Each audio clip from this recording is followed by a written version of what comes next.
بسم اللہ الرحمن الرحیم۔ سورہ بقرہ کی آیت نمبر 58 کے ضمن میں بنی اسرائیل کا رویہ اور غلامی کی زندگی اور پھر آزادی کی تحریک اور امت کے لیے نجات کی کشتی، ان ساری باتوں کو جانتے ہیں، لیکن پہلے آیہ مقدسہ کا ترجمہ ملاحظہ ہو۔ ارشاد باری ہے وَإِذْ قُلْنَا ادْخُلُوا، اور یاد کرو جب ہم نے کہا داخل ہو جاؤ، هَذِهِ الْقَرْيَةِ، اس بستی میں۔ قریہ اس کا معنی جمع ہونا ہوتا ہے، اور پھر بعد میں یہ لفظ بستی کے لیے استعمال ہونے لگا۔ فَكُلُوا، پھر کھاؤ، مِنْهَا، اس سے، حیث، جہاں سے، جتنا، شئتم، تم چاہو، رغدن، فراغت سے، حیث شئتم رغدن، جہاں سے جتنا تم چاہو کھاؤ۔ وادخلوا الباب، اور داخل ہو جاؤ دروازے سے، سجدن، سجدہ کرتے ہوئے، جھکتے ہوئے، وقولوا، اور یہ کہتے ہوئے، حتۃ، معافی ہو، نغفر لکم، ہم تمہیں بخش دیں گے، خطایاکم، تمہاری خطاؤں کو۔ وقولوا حتۃ نغفر لکم خطایاکم، اور کہو معافی ہو، ہم تمہاری خطاؤں کو بخش دیں گے۔ وَسَنَزِيدُ الْمُحْسِنِينَ، اور ہم زیادہ دیتے ہیں نیکی کرنے والوں کو۔ سورہ بقرہ کی 58 نمبر آیت میں قریہ کا لفظ استعمال ہوا، اس سے مراد بیت المقدس ہے۔ بعض نے اریحا بستی کو بھی مراد لیا، لیکن پہلی رائے زیادہ قوی ہے۔ دراصل بنی اسرائیل ایک طویل عرصے تک غلامی کی زندگی بسر کرتے رہے۔ جب فرعون کی قوم سے نجات ملی تو 40 سال صحرائے تیہ میں گزارنے کے بعد یوشع علیہ السلام کی قیادت میں جس وقت یہ شہر کی طرف بڑھے تو انہیں کہا کہ اب تم کھانا جہاں سے تم چاہنا، یعنی معاشی خوشگواری کی طرف اشارہ کیا، لیکن اس میں ایک شرط رکھی کہ جس وقت فاتح بن کے داخل ہونا تو حتۃ، تمہیں یہ کہنا ہوگا کہ معافی ہو۔ حتہ کا معنی ہوتا ہے گر جانا، جس سے گناہ گر جائیں۔ یہ بیت المقدس کے ایک دروازے کا نام بھی باب الحتہ ہے، معنی جھاڑنا، نیچے گرنا، گناہوں کا گر جانا۔ یہ باتیں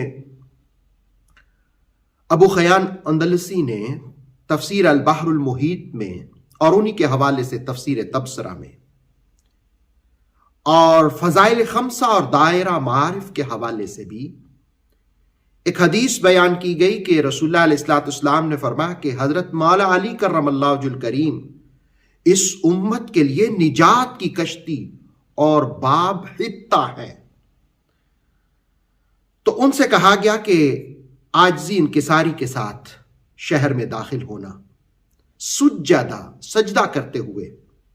یہ سجدے کی پہلی تفسیر جس کو سید قطب وغیرہ ہم نے بیان کیا کہ اس سے مراد عاجزی ہے، نیاز مندی ہے، لیکن دوسری تفسیری رائے جس کو زیادہ پسندیدہ اور زیادہ مفسرین نے اختیار کیا وہ یہ ہے کہ اس سے مراد شکر ہے، سجدہ شکر ہے، کہ سجدہ شکر کرتے ہوئے داخل ہونا۔ اللہ نے تمہیں فتح دی تو فتح کے بعد تمہارے لیے یہ روا نہیں ہے کہ تم اکڑ خانی کرو، تم فساد مچاؤ، بلکہ عاجزی اور انکساری کے ساتھ۔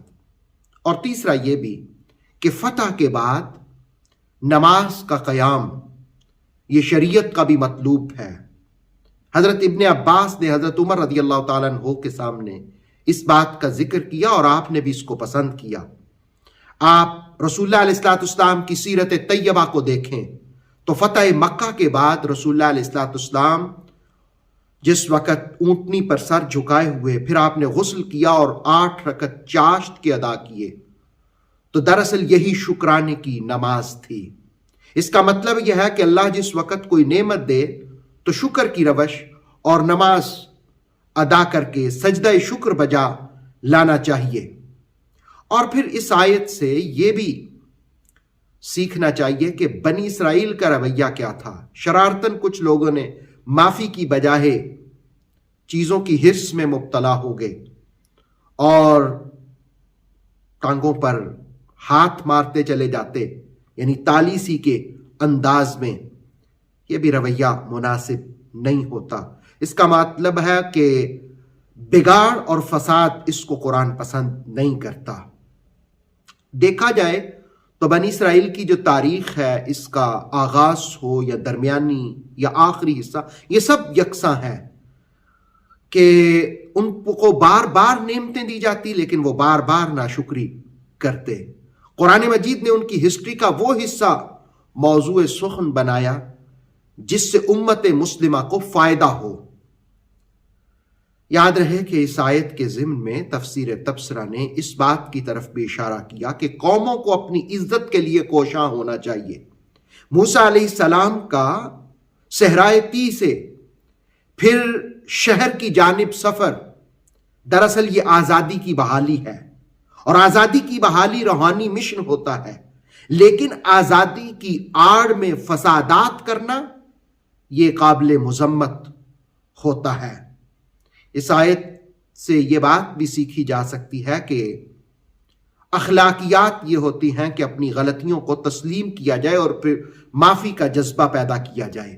آیت کے آخر میں یہ بات بھی کہی گئی کہ ہم نیکی کرنے والوں کو زیادہ دیتے ہیں۔